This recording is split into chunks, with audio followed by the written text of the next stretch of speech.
Come on in, pull up a chair. The Gaming Gang Dispatch is in the air.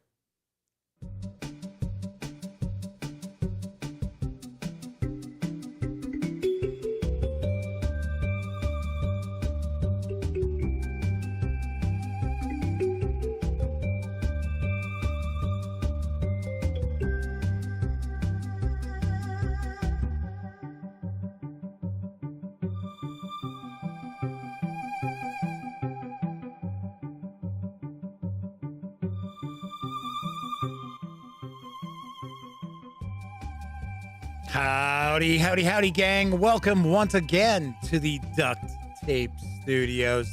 I'm Jeff McAleer, your host here at the Gaming Gang Dispatch, brought to you by thegaminggang.com, which I happen to be the founder and editor-in-chief. Tonight is Tuesday, January 25th, 2022. This is live stream number 744. This is your first time joining me, let me point out, super casual around here. We are certainly not performing rocket surgery by any stretch of the imagination, just hanging out, talking about tabletop games. Do want to mention, if this is your first time joining me, normally what I do is I share the latest in tabletop gaming news, and then we take a look at a game. If you caught yesterday's show, you know that the laptop that I use for all my news and my images that I put together for the show is off being repaired in Texas. So this week and probably into next, there is no news section of the show. In fact, probably not going to be much news popping up on thegaminggang.com either. But videos and that, I can still, for the most part, do easily enough. So we are still continuing on with our old school for the New Year's celebration throughout this week and on Monday as well, as we wrap up the month of January. So stay tuned. We've still got videos on the horizon. So do want to mention, if you like this video, by all means, please give it a quick thumbs up. Subscribe to the Gaming Gang channel if you haven't already. And if you do subscribe, ding that bell. It'll not only let you know when the Dispatch streams live Monday, Tuesday, and Wednesday evenings at 7 p.m. Central right here on YouTube. It'll also let you know when I upload other videos, such as my upcoming review of Dungeons & Dragons Original Adventures Reincarnated Volume 2, Isle of Dread, from Goodman Games. That is going to be appearing later on this week. I've got a bunch of goodies that have arrived as well we're going to talk a little bit about. But also should mention, when you're not watching videos on the Gaming Gang channel, be sure to visit thegaminggang.com for normally the latest tabletop gaming news, reviews, and a whole lot more. Once again, as I mentioned, things are going to be a little bit quiet until I get that laptop back. And my fingers crossed that they are not going to wipe out the solid state drive on it, because I don't see any reason why they would need to. It's a power supply issue.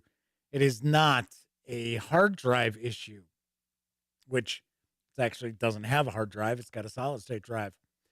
Anyway. Last thing I do want to mention is that this is a live stream, so that means chat is available. It's not on screen. It's one of the ways I keep some of the more unusual commenters at bay, but I do my best to pay attention to chat. So if you want to say howdy, or maybe you've got a question, a comment, by all means, please chime in. I'll do my best to respond. Also, you need to be a subscriber to the channel for at least 48 hours before you can take part in chat as well. Another way that I keep some of the more unusual commenters at bay. So I believe first out the gate tonight, yes, it was the Motor City Madman himself. Yes, the Madman is with us. He is one of our chat moderators. Callahan Klatt is joining us. I believe this might be a first-time visit for Callahan. Kabuki Kid, double K's in the house. Good to see Double K. Russell Higgins as well. Who else we got? Is that it? I think that is it. So we've got chat off and running. So I'm doing two things tonight. One, I'm going to share my interview with Necrotic Gnome's very own Gavin Norman as we talk all things old school essentials. And then after that, we are going to take a look at the first issue of the official OSE zine, Carcass Crawler. So we're going to take a peek at that tonight as well. I'm going to jump into that interview in just a few moments. A couple of things I did want to tackle first. I had a couple of people reach out asking how come I'm not just going to use the computer that I use right here to do the shows on and to shoot videos with, as far as, news pieces and things like that. Well, a couple of reasons. Number one, it isn't necessarily warm down here in the Duct Tape Studios. And we are actually in the midst of a frigid spell here in the Chicagoland area. In fact, with wind chill later on tonight into the morning, I believe our area here, it's going to feel like negative 25 degrees Fahrenheit, not Celsius for you folks using the metric system. But still, that's damn cold. So I don't want to spend a lot of time down here because even though you don't see any condensation, it is not necessarily warm. And the floor here at the Duct Tape Studios is cement and rather cold. And that cold seeps through my boots or sneakers or whatever I happen to be wearing down here. So it is not the most comfortable time to be down shooting video and things like that, which, I mean, doing an hour is no big deal. Coming down, 15 minutes before I start the show, finishing up. Yeah, that's cool. 3 hours to put stuff together, plus doing the show. You think I'm going to pass. So, come on, you can live without the news for a couple of weeks, for crying out loud. Hey, I do have a news piece for you, though. And that is that right now, over at DriveThruRPG, the deal of the day is Fate of Cthulhu from Evil Hat Productions. It's normally $20. It is $2.80 today. And if you have any interest of ever checking out Fate of Cthulhu, which is kind of a post-apocalyptic Lovecraftian sort of tale, it's a modern era, I would recommend go check it out. Come on, it's less than $3. Crying out loud. Save yourself some dough and get some Lovecraftian role-playing action. Plus, yes, it's granted it's for Fate, but doesn't mean you can't steal things from it for your own games. Yes, I'm looking at you, Delta Green. Also, the other reason why I don't want to have to do all the other stuff for the website and the show down here is I've got a camera right here in front of me, which is dead center in front of a screen that I utilize for my teleprompter when I do the news. And it's not the easiest to work around. Well, I'm trying to do stuff like if I'm using Photoshop or what have you, I have to look around it. And of course, if I move the camera, then I have to, every time I move it, I not only have to refocus, but I also have to re-level it because it's not as if the floor to the Duct Tape Studio is nice and even. So there is that. Callahan says, stealing things from other role-playing games is the best part of gaming. Any role-playing game master worth their salt steals from everything. The better the game master, the more they probably swipe from various different systems. Anyway, so I've got some goodies that have arrived. You may recall Beatles and Grimm's had contacted me to take a look at some of their new Pathfinder products, and they've got these character class companions or chronicles, I should say. So I received two. I've got the Rogue Chronicle, just like so, the character chronicles. And I also received the Complete Wizards Chronicle. So we are going to take a look at these next week. So I am going to have I'll probably Tuesday or Wednesday. We'll take a look at both of these. We'll take a look at both. These look very interesting, and they are basically presented for players to utilize for their characters, to tell their characters' stories, and all of the applicable rules for that character class are contained in that as well. So pretty sweet. Got a bunch of stuff from Paizo for Pathfinder and Starfinder, including the first chapter of the latest Pathfinder Adventure Path, which is the Search for the Primordial Flame. I think that's what it's called. I just started peeking at it today. So got a bunch of that stuff and a lot of goodies floating around. So got plenty cooking. Also had somebody email and ask, am I still going to have more of a focus on role-playing games as opposed to board games? And I believe that is what we're going to be doing in 2022. As long as this pandemic continues to rock along, it is far easier for me to devote time to sharing role-playing game reviews and first looks as opposed to board games. Now, that doesn't mean I'm not going to do any board games. There's a few different companies that I am pretty tight with. So we'll still see board game coverage. It's just I'm not going to actively seek out board games to share with you simply because it's very difficult for me to get those 3 plays in order for me to review these games. And I'm not going to change how we go about reviewing games because we've spent 13 years doing it one way. We're not going to suddenly be like, well, we play it once and then we review it. No, that is not going to be how it works.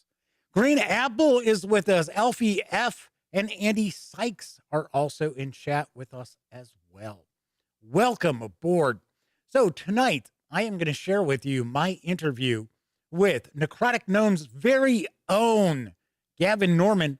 We sat down and we talked all things old school essentials, including the upcoming Kickstarter for 2 box sets that are coming in February. They are new editions of the classic rules and the advanced fantasy rules box sets. So check it out. And this interview runs just a hair under 30 minutes. And after that, we will dive in and take a look at Carcass Crawler issue number 1. So on to the interview.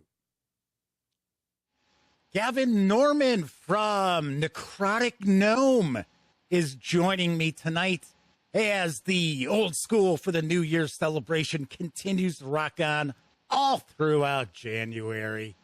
Gavin, how are you doing? Hello. Welcome aboard. Yeah, thanks for having me. Doing good. Of course. Thanks. How could I talk about, games with an old school vibe without talking about old school essentials? That would be madness. So, first off, let me ask, how did you get involved in role-playing games? Let's kind of go back to your beginning. The very beginning is when I was 8, I guess, 7 or 8. I had a friend's birthday party, and my mum bought a copy of the fighting fantasy book, The Forest of Doom, like the game books, for my friend. I read it before we gave it to my friend, and that was basically like I think ironically my friend didn't actually get that into it, but that was the beginning for me. So I started collecting all of those game books. So you took his gift for a test drive. Yeah, exactly. Before giving it to that's good friends do that all the time. Yeah, exactly. See if he'd like it. Yeah. So that's what kicked off your interest in role-playing games. And so then for Christmas that year or the next year, I can't remember, I got the D&D Red Box, the basic set. And then, started DMing, running games for my friends, and just continued through different editions from there. So when you decided to create, correct me if I'm wrong, but didn't Old School Essentials start off as BX Essentials? Yeah, exactly. Yeah. That was kind of, BX Essentials was the kind of first, you could say like first edition of Old School Essentials, roughly. So what made you decide to do that? I guess basically it was because I'd been playing various kind of editions of D&D and like various different retro clones. Like I was very into Labyrinth Lord for a while, for quite a few years. And I kind of realized like, I love reading these books. They're really fun to read, but like as an actual reference for, you're in the heat of the moment in the game. Oh, I need to look up what this monster does, or I need to look up this rule or whatever. I realized it's that break time, everybody. Yeah, everybody at the table, relax. Exactly. It'll be they're a not while. Really set up for that kind of quick reference. No, they are not. So I started thinking about ways to improve that. And just kind of, things I'd gleaned from looking at different RPG books over the years, and thought like, oh, I could make a kind of quick reference version of these rules. Started off just as an idea for a project for myself, just for use in my own games. Sure. But then it exploded into an actual product. And you are right on the money. One of the aspects of the older editions of Dungeons and Dragons is the usability issue at the table. Not the most intuitive books to dive into. Especially if you go for AD&D first edition, say. I mean, amazing books, but written in such a labyrinthine kind of way. It's high Gygaxian, as we like to refer to it as. Well, one of the things that we kind of joke around, too, on the show and in chat is the confusion that people had, even back in the day, about the various different editions of D&D. Right.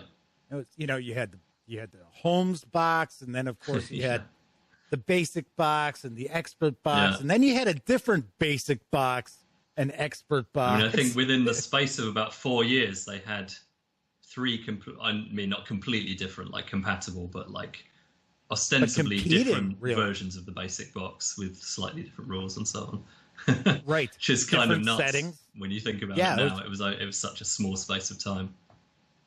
I have to chuckle now. On last night's show, we took a first look. We did a page through of the classic rules tome. Yeah. And I have to chuckle because you were kind enough to send along this review copy. And I hadn't gotten a chance.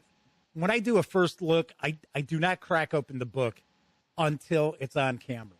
Okay, right. So it really is live first look. So it really is a first. Yeah, it's not like, look at this. I saw this a month ago. Oh, but look, I've got one with a printing error. All the pages are upside down. Right. But I purchased a copy for my nephew for Christmas. Yeah. So he's been getting to enjoy reading this for quite some time now. Okay, right. As I've had to sit waiting till yesterday to take a look. But I really do love the fact that everything is really easily accessible from what I can see. I have not read it yet. I mean, it could be a disaster. I don't know. But everything looks like it's very easily accessible and should be very, very intuitive to utilize at the table. Yeah. I mean, that's the kind of aim of it. I mean, I noticed for myself, I guess different people have different like ways of comprehending information or ways of reading even. For me, I'm a very slow reader and I seem to not be able to read like, dense paragraphs of text. I can't comprehend them quickly. So for me, I you don't like the 3 pages of read aloud in adventures? Here, no, afraid not. Let's info dump on the players. You don't enjoy that, Gavin? Not my style. Here, I do have another question for you, though. And I have heard people ask about this in the past. as far as the conciseness of the rules in the classic rule tome, everybody loves it.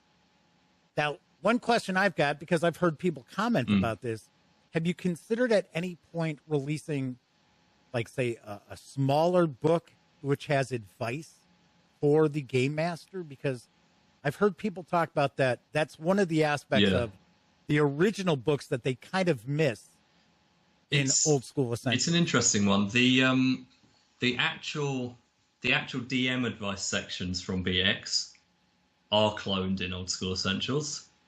Okay. But people often miss that. I'm not sure why, but there is a whole DM section in there, and it is a clone. People miss a lot of things. It's a clone of the advice from BX.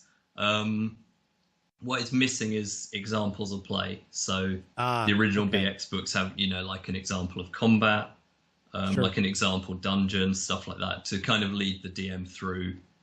You have the steps to making a dungeon, and then here's an example one, a short dungeon.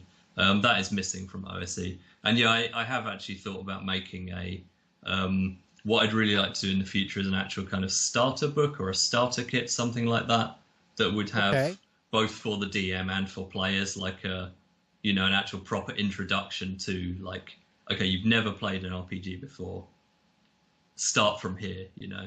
I'd say certainly OSE, and I'd say really honestly the majority of RPGs now assume you know what an RPG is, right?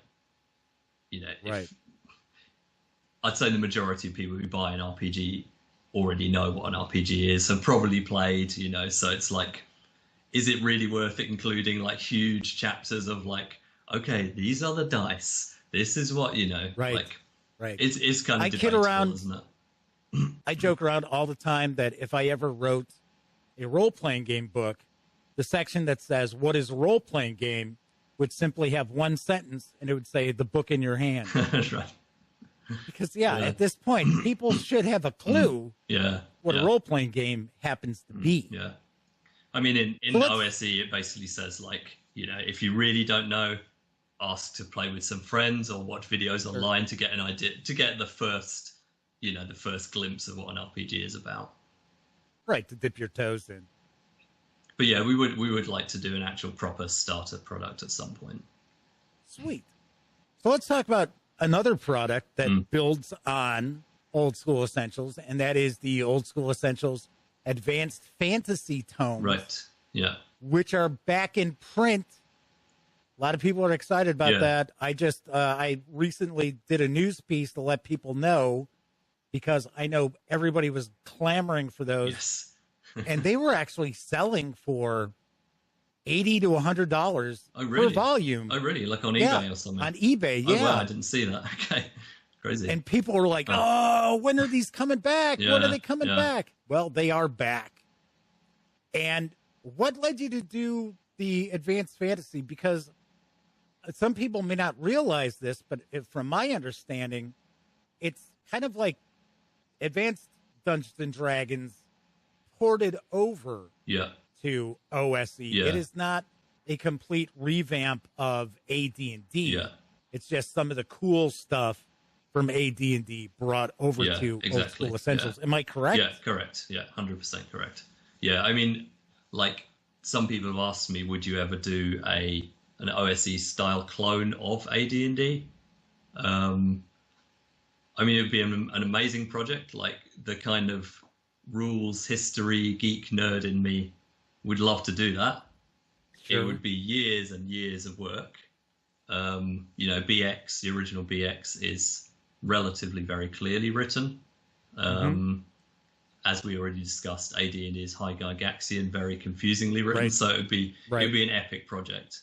And it's especially like the Dungeon Master's Guide. It's like nugget of information over here, over there. Yeah.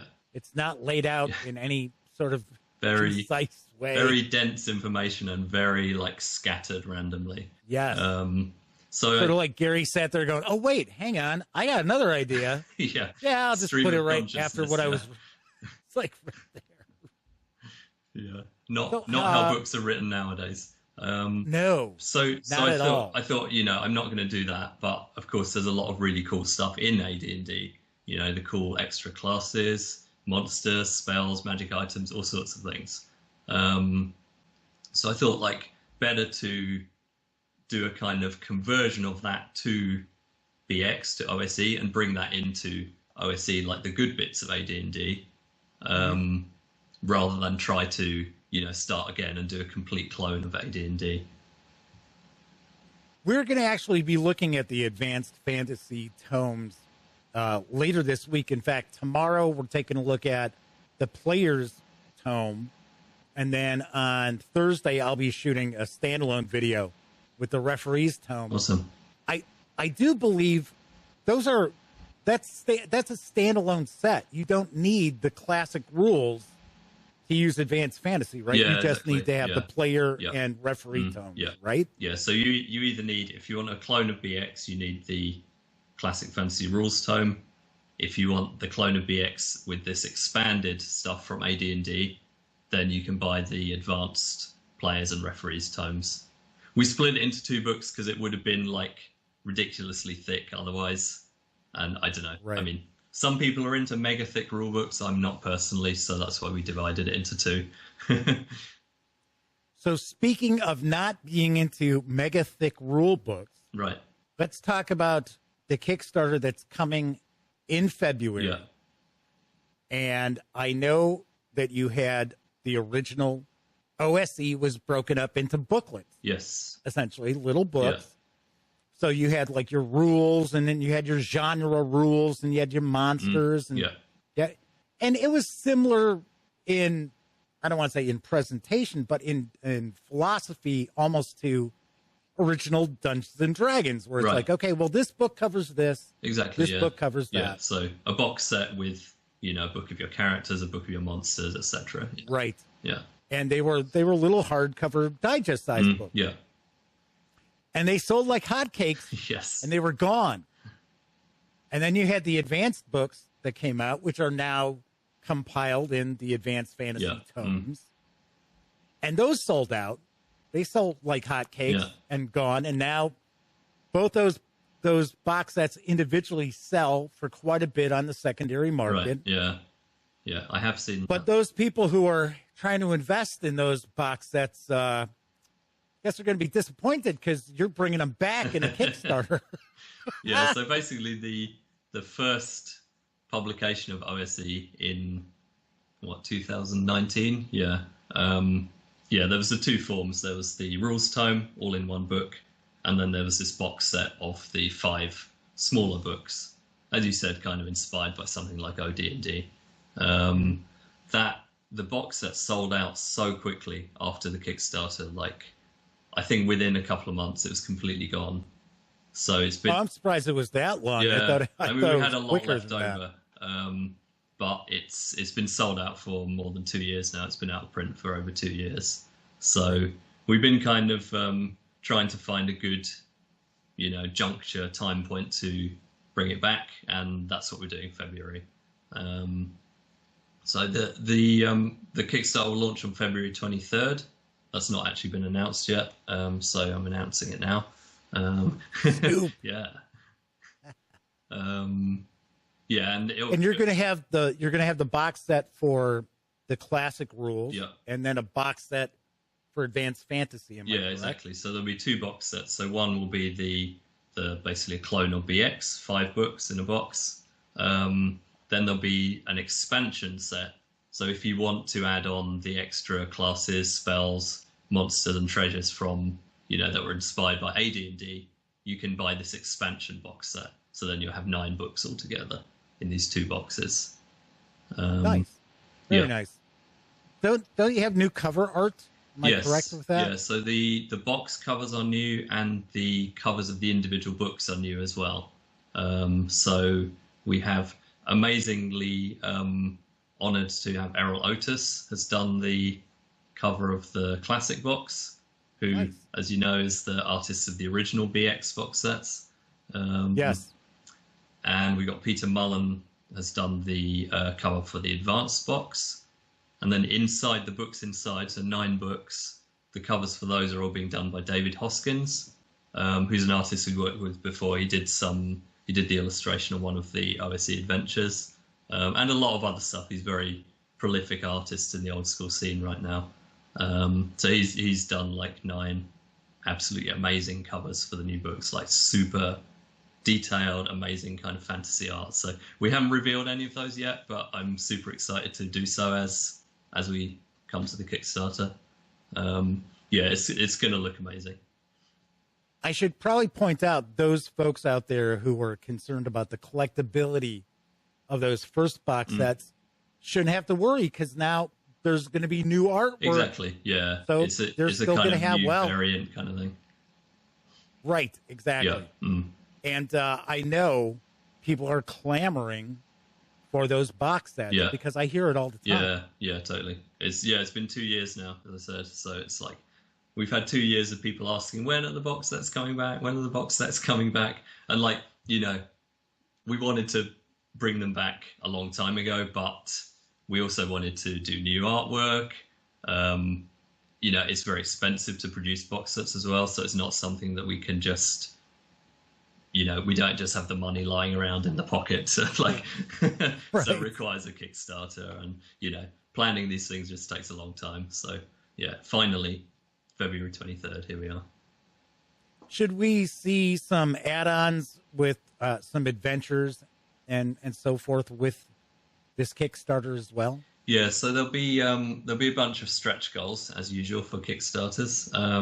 So there's also a couple of items for backers who back in the first day or the second day of the Kickstarter. So to kind of get people to jump in early, we're having these extra rewards. So if you jump in on day 1, you will get a copy of Carcass Crawler issue 2, which you showed issue 1 earlier, right? So. Well, we're taking a look at that after this interview Yeah. tonight, actually. Okay, cool. So Nice. there we go. Yeah, so that's issue 1. So people who back the Kickstarter on day 1 will get a copy of issue 2. So that's the official Old School Essential zine. Has extra classes, monsters, adventures, all sorts of different articles. Day 1 backers will also get a free T-shirt. So we're getting T-shirts made like black with a white image by David Hoskins, like one of the book covers. It's this like amazing, like crazy wizard, like doing magic onto a sword, like enchanting this like big sword going down the center of the piece, like super amazing piece of art. So that's going to be free to day 1 backers, those 2 things. Day 2 backers will get just the Carcass Crawler. So yeah. And day 3 and further out, well, you should have been there on day 1 or 2. You get whatever the reward is you've selected. So those are a couple of like really cool freebies for early backers. And then based on the kind of funding level we reach, we've got a bunch of stretch goals lined up. We've decided with the stretch goals to go mostly digital actually this time. Okay. Because you know how things are at the moment with shipping and with printing and stuff. It's like massive delays on everything. Of course. So obviously the more, you know, we're already going to be printing like 2 boxes and 9 books, plus Carcass Crawler, so 10 books, which is quite a lot already. Of course.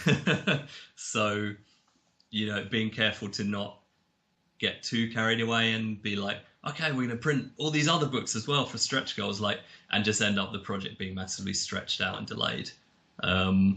We promise 2025 you'll be getting that Exactly. stretch goal. Yeah. We've got it all planned. Yeah, exactly. So we decided to go digital with a lot of this stuff, in that then like it doesn't tie the printing date and the arrangements we made with the printer to also having all the stretch goals finished. You know, the printing can start. You know, our main aim is to get the boxes out as quickly as possible because people have been clamoring after them for so long. And then as time goes on, digital stretch goals will come. So we got stretch goals for some new classes. I'm just looking at the list of stretch goals here now on my screen.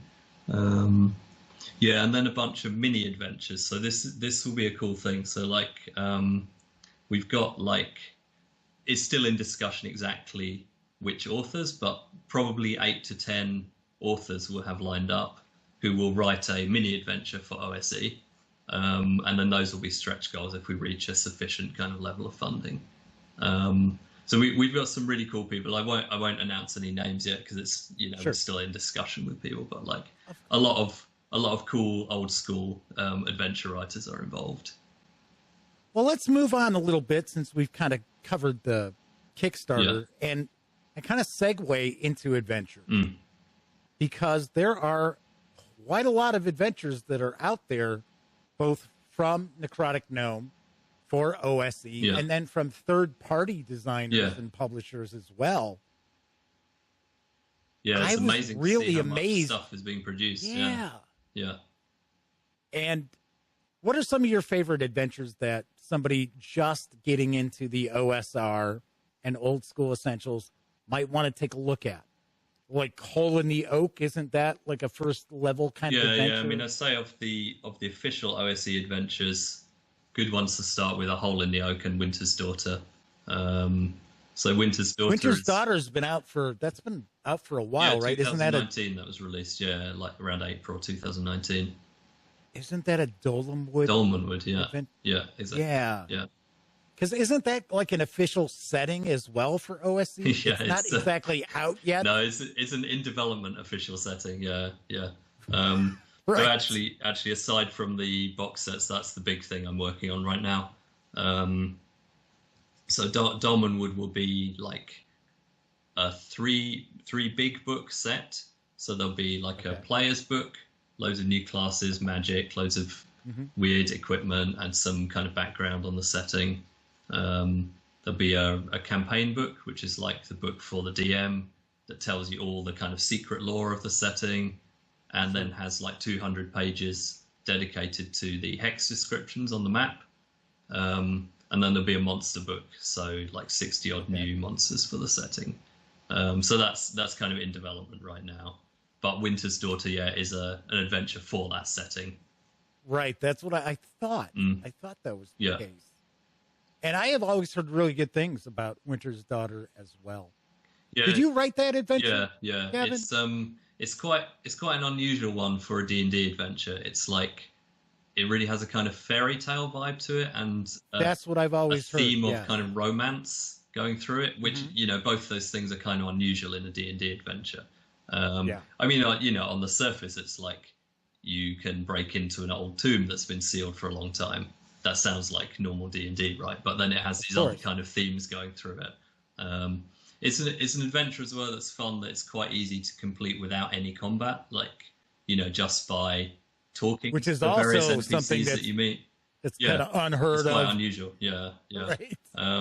So I think that's a really good one for people who are completely new to role playing as well, that like maybe they have ideas about fiction from films or stories that might be a bit more in this kind of fairy tale kind of vibe, as opposed to the people who are steeped in the kind of history of D&D and the the way D&D adventures work kind of thing. Right. So I think Winter's Daughter is good for very like brand new role players.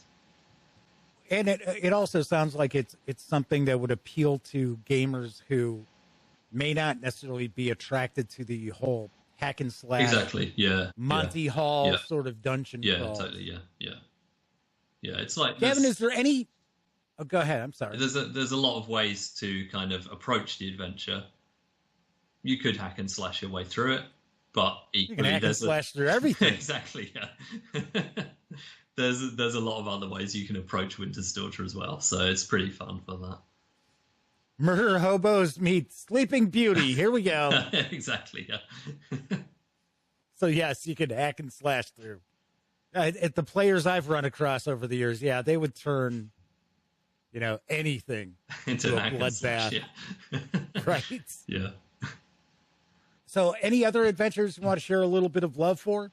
Some kind of third-party OSE adventures. I'm really into the adventures Brad Kerr has written. I'm probably embarrassingly going to completely forget the name now. It's it happens on the spur of the moment here. Hideous Daylight. That's it. Yeah, that's super cool. That's an OSE adventure. Again, it has this Okay. very kind of fairy tale-ish, weird kind of vibe to it. That From the title, I would think it was a grim dark sort of adventure. Yeah, it's about like a kind of a weird area of land where like it's permanently daytime. So that's where the kind of title comes I from. have There's kind heard of of weird this. magical effect going on that you can investigate. That's a really fun adventure. There's another one called The Black Worm of Brandonsford by Chance Dudenak. Super cool adventure. Also has this like fairy tale kind of vibe, which is my thing. I keep talking about fairy tales. You're getting the impression that that's my thing. That is my thing. Um, It's bringing that actually into for a lot of D&D. fantasy role players, they do dig Yeah. like a fairy tale vibe to their adventures, Yeah, as opposed to just traditional high fantasy. yeah, yeah. I think for me, it's So like going it's back okay if it's a your bit gig. further in fantasy. Like the kind of material which inspired people like Tolkien. Say, if you go back a generation, then you get a lot of this classic kind of Lord Dunsany, people like that writing in Yes. this kind of weird fairy tale kind of genre. So for me, that's really inspiring stuff. Gavin, any final thoughts you'd like to share with our audience about either Necrotic Gnome or Old School Essentials or anything else? Just get in early on the Kickstarter, Feb 23rd. You get the extra rewards that day. And that we're just super excited. All the people who are releasing stuff for OSE now, and really kind of looking forward to continuing to grow the system and the popularity of the old BX rules. I would have to take a stab in the dark that you were very, very surprised by the reaction that gamers have had to OSE when you first came out with Yeah. it. Did you ever expect, oh, yeah, we're going to have, dozens upon dozens of adventures and we're going to sell out of our box sets? Oh, sure. No. No, I mean, as I said originally, I made it for myself, as a reference for my own use. And I thought like, maybe a few of the other BX nerds online will be into it. But it's gone way beyond that now. I mean, it's amazing. I can't believe it, really. Fantastic. And I wish you all the continued success. I know we were talking about the Kickstarter. Of course, I will have news of that as well. Yeah. So that folks who follow the Gaming Gang will be able to go and check it out and awesome. possibly support it as well. Gavin Norman from Necrotic Gnome stopping on by. Thank you very much. Always appreciate Thanks for having me. people taking time out to talk to this goofball. So Great all the chatting with you, best. Jeff. And I'll talk to you soon. Cheers. See ya. So once again, big thank you to Gavin Norman over at the Necrotic Gnome for taking some time out to talk about the upcoming Kickstarter, which you heard February 23rd. That is when the box sets for both the classic rules and the advanced fantasy rules are going to be available to pledge support for. And I know, as I mentioned in the interview, a lot of people are really, really looking forward to these box sets making a return because they do sell. Last time, I think it's been a little while since I took a peek. But last time I looked, it was about $250 for one of the box sets. And I do believe the box sets ran in the original Kickstarter. I think they were $99. So there is that. Sweet. All right. Excellent. So we are going to continue talking about Old School Essentials all throughout this week. And next up, I am going to take a look at Carcass Crawler. But first, I do want to say hello to some folks who popped into chat while that interview was in progress. Helga Ratbone is with us. Good to see Helga. And 245 Trioxin. Alfie F wanted to mention that they had run Old School Essentials for the first time this past weekend for their girlfriend and I believe they said, what, nieces and nephews, something like that. and everybody had a good time. They were playing Tomb of the Serpent Lords, or Serpent Kings. That's it, which is actually a pretty cool introductory dungeon. It's not super long.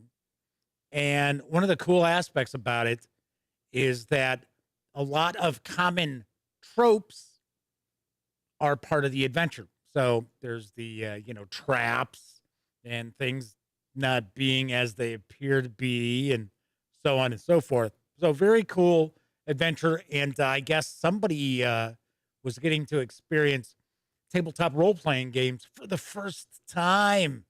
Yes. Think back to the first time you ever played a role-playing game. I don't recall mine all that well, to be honest. I do remember rolling up the character, but I don't remember ever playing with that character.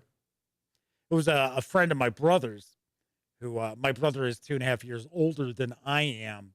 And of course, he had his first experience with D&D. We were in grammar school, and one of his friends was like, yeah, let's roll up a character. And I'll never forget, I had like 18 strength, and he was like, oh my gosh. Never got to play with that character, though. So the 18 strength went for naught. All right. We're going to take a peek at Carcass Crawler issue number 1, which is from Necrotic Gnome and Exalted Funeral Press. It is a 32-page digest that's written by Gavin Norman. This is the official zine of Old School Essentials.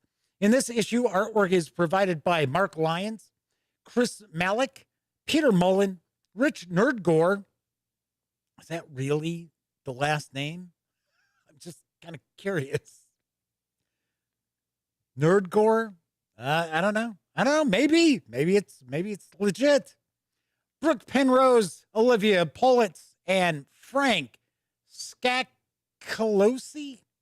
Now, I'm sure I mispronounced just about everybody's name there.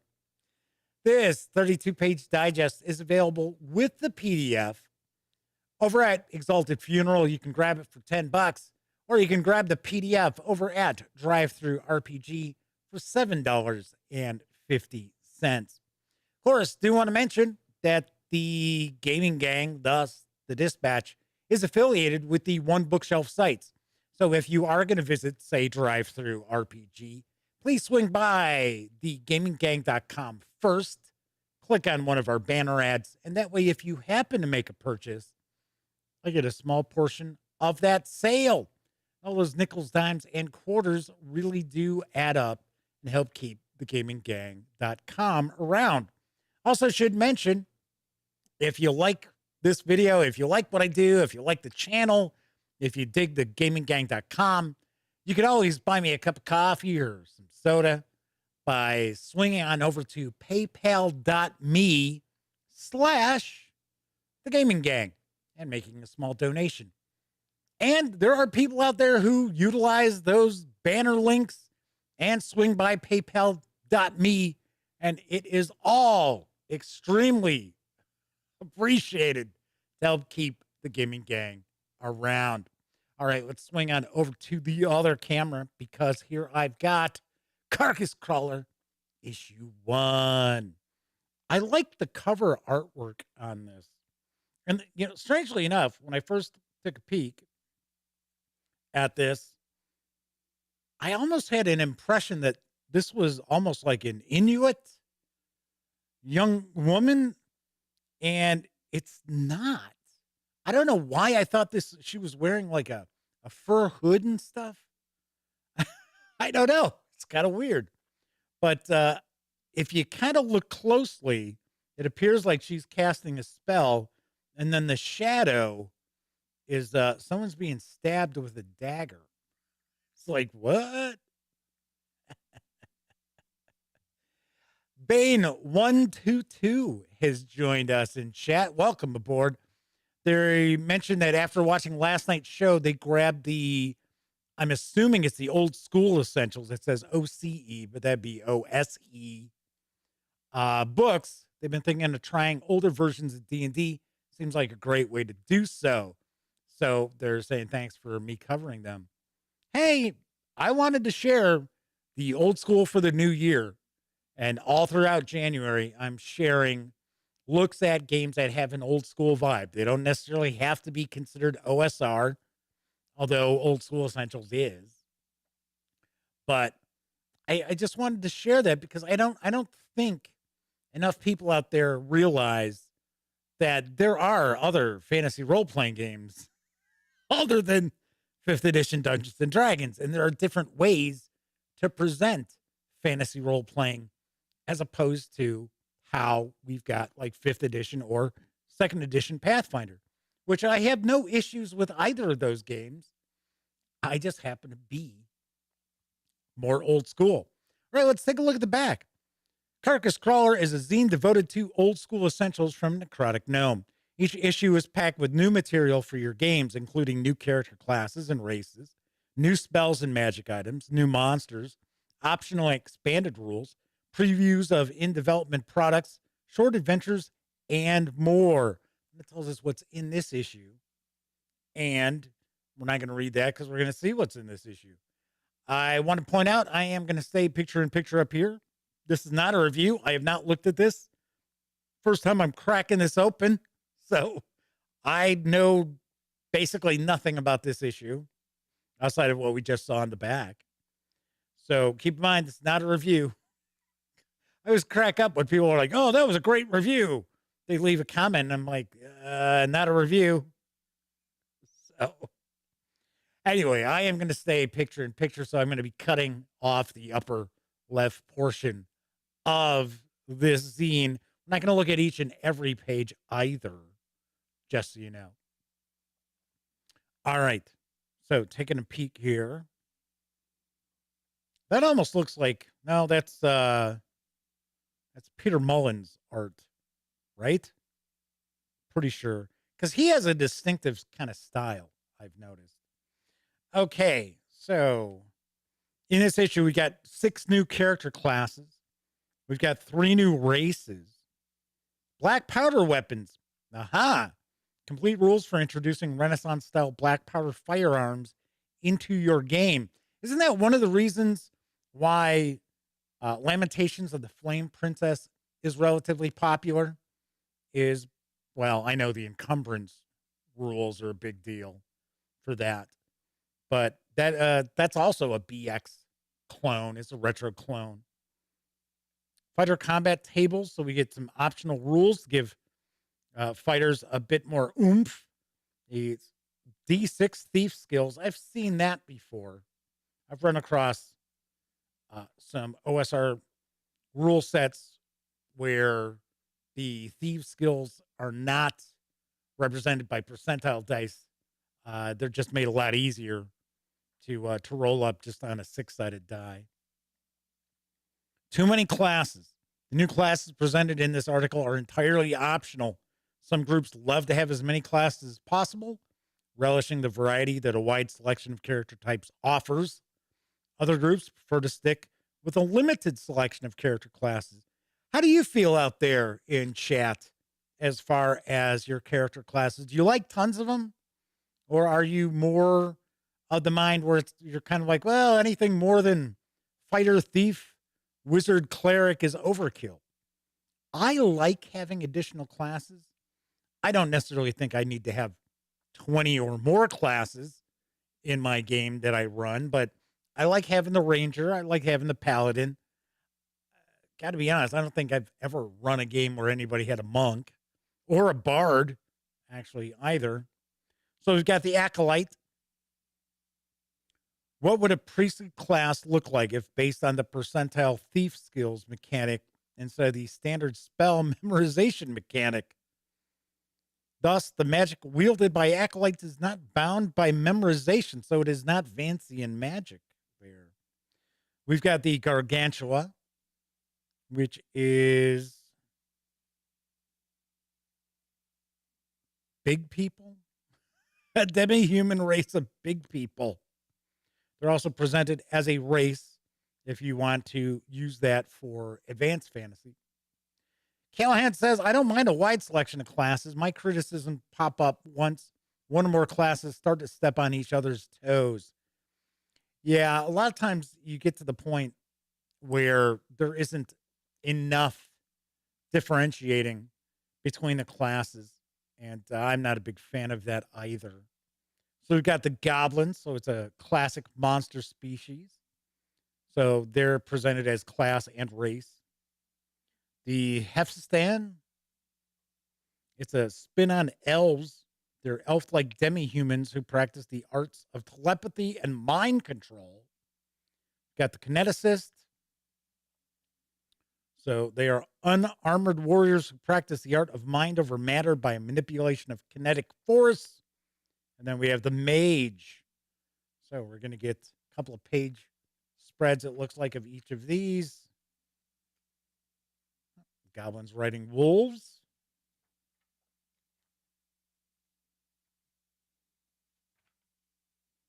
All right, so we've got those classes, and then we have them presented as races. They each get a page of coverage there. Now we get into the black powder firearms. Talking about usage. So non-martial classes can use a pistol, but no other firearms. Semi-martial classes can use a pistol, blunderbuss, or musket, but not a heavy musket. And the referee should decide whether or not firearms are prohibited by the religious doctrine of clerics. Huh. So here we've got a breakdown. Kind of damage we looking at here. 1d6 for a blunderbuss, 1d10 for a heavy musket and musket, and 1d8 for a pistol. Okay, so here we've got some of those optional rules. Combat talents. So it says groups who prefer fighters to have a little more mechanical complexity may allow characters to select one of the following combat talents at 1st, 5th, and 10th levels. So we have Cleave, Defender, Leader, Mein Gonch, Slayer, and Weapon Specialist.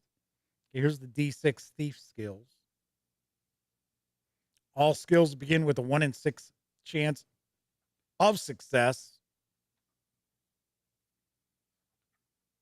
We got a chart here? No, I'm kind of surprised. We don't have a little table there. Oh, okay. So in this situation here, the player is going to actually choose what skills to put points into for their thief. So they start off with 4 points to allocate, and then they gain 2 additional expertise points at each level. Oh, interesting. Yeah, the D6 thief skills I've seen in the past, I can't, and off the top of my head, I can't remember what system it was. Once again, it just showed, here's your level, and at this level, these are your D6. 1 in 6, 2 in 6, so on and so forth. So adjudicating thief skills as well. And the open game license. So there we go. 32 pages. That is Carcass Crawler, the official old school essential zine. And as you heard Gavin talking about in the interview, that if you are a day 1 or day 2 supporter of the upcoming Old School Essentials Kickstarter, you'll receive issue 2 absolutely free. So the Madman says they like having a good selection of classes, less likely to end up with multiple characters of the same class. It adds for variety. Alfie says, I don't mind variety at all, but I think there's a point where it's overkill. Classes, subclasses can get overly specific. Yeah, that's also very true. Don't necessarily need that. Yeah, sometimes it gets to the point where it's like really, really overkill. Sometimes I think the various different kind of like wizard subclasses push things a little too far. So like, yes. Okay. We don't necessarily need to have somebody like a specific class that's only certain elements that they utilize. I only cast spells that have something to do with fire because I'm a big Johnny Cash fan. Love that Ring of Fire.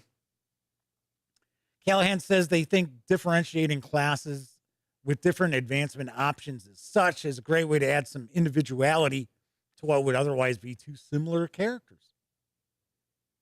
Man says they like options as class levels up, so every fighter, for example, isn't the same.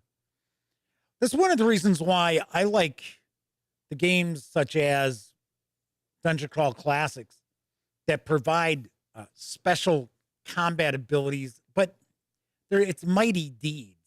So essentially, it's the player says something that their character, the fighter character, is going to do, and it's always basically combat related somehow.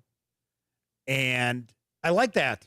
I like that because fighters should be much more, in tune to what's going on, and as opposed to, fighters and clerics are relatively similar. And in fact, if I remember right, isn't it Dungeon Crawl Classics has fighters and dwarves? Dwarves get the mighty deeds. There's a lot of cool things about Dungeon Crawl Classics, but that is another game that is probably not easily run at the table with all those magical spell tables that you have to refer to constantly. Although I do like the wildness of their magic system. Definitely like that quite a bit. All right. So on tomorrow's show, we are going to be taking a first look and paging through Old School Essentials, Advanced Fantasy. This is the player's tome, and we are going to take a peek at this on tomorrow's stream. And then on Thursday, or later this week, all depends, I am going to be uploading a video where I'll take a look at the referee's tome. Do want to mention I am going in the morning tomorrow for my COVID booster and a flu shot. So I am not sure how I'm going to feel tomorrow. Then on Friday, I got to go downtown Chicago again. It's all nice high of, I think, 18 degrees. Is forecast. Yeah, that's going to be fun. So, Madman says they like Savage Worlds because you don't have any specific class. Just build the character how you want. Characters are all very unique. There you have it. I mean, it's very difficult to find a role-playing game that there isn't something that you like about the system that you want to steal to utilize in your own. One of the reasons why I really do like taking a look at Old School Essentials is because BX is very modular, and it's very easy for you to swap in rules that you like or systems that you like and toss out stuff that you don't care for. Madman says their COVID booster didn't bother them. It was the shingles vaccine that kicked their butt. Yeah, I haven't gotten a shingles vaccine. My dad had shingles too. It was not pleasant. And I have had chicken pox, and I bounce back and forth. Should I go get the shingles vaccine or not? Knock on wood. Never had it. So, all righty. So that is it for this time out. If you like this video, by all means, please give it a quick thumbs up. Subscribe to the Gaming Gang channel if you haven't already. And if you do subscribe, ding that bell. It'll not only let you know when the Dispatch streams live Monday, Tuesday, and Wednesday evenings right here on YouTube at 7 p.m. Central. It'll also let you know when I upload other videos, such as my upcoming review of Dungeons & Dragons Original Adventures Reincarnated. That's right, because Isle of Dread wasn't an advanced adventure either. It was expert. dummy. Anyway, this is from Goodman Games, and I will have a review of this later on this week. So stay tuned for that. All right. Everybody who watched live, thank you very much. Everybody who took part in chat, you get bonus experience points. Thank you. Always definitely dig people hanging out and keeping me company while I'm doing the stream. Of course, I know a lot of people out there don't have an opportunity to watch live. Doesn't matter how you're watching videos on the Gaming Gang channel. Even if you're doing it on Memorex, it's all good with me.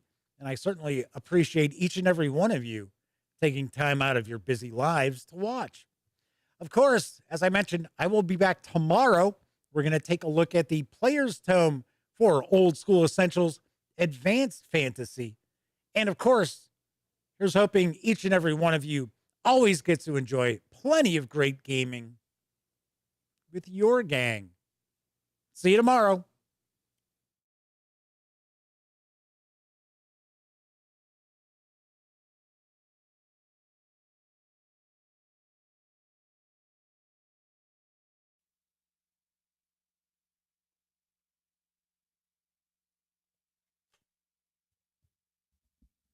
Oh, hey, you're still here. Well, if that's the case, by all means, subscribe to the Gaming Gang channel by clicking right here. Check out the latest episode of the Gaming Gang Dispatch, or find out what YouTube recommends you check out from the channel. And of course, once again, I'm Jeff McAleer. Thanks for watching.